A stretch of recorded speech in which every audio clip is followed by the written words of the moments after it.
Ayon sa mga ulat ng Philippine media, tinanggap ng Philippine Navy ang isang hindi pinapahayag na bilang ng Mistral 3 SAMs mula sa MBDA para armasan ang kanilang Jose Rizal class guided missile frigates. Wow! Talagang malaking pagbabago yan, mga bro. Ibinunyag ni Colonel Ramon Zagala, ang tagapagsalita ng Armed Forces of the Philippines, na ang mga Mistral 3 SAMs na ito ay inilagay sa BRP Jose Rizal, FF-150, at BRP Antonio Luna, FF-151, na magbibigay sa Philippine Navy ng mahalagang kakayahan sa pagdepensa laban sa mga kaaway na eroplano.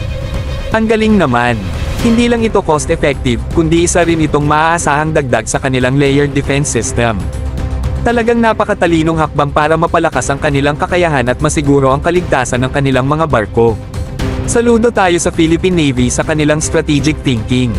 Ang Mistral 3 SAM, na may infrared homing technology, ay ang pinakabagong bersyon ng missile na ito.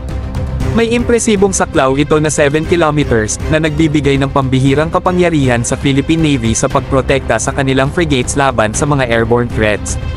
Ang pagkuha na ito ay bahagi ng Frigate Acquisition Project Lot 2B ng Philippine Navy, na nagpapakita ng kanilang dedikasyon sa modernisasyon at pagiging nangunguna sa digmaan sa karagatan. Talagang dapat tayong maging una sa laro, mga bro. Salamat sa inyong pagtutok sa nakaka-excite na balitang ito, mga bro. Huwag kalimutan hit ang like button, mag-subscribe para sa mas marami pang videos na katulad nito.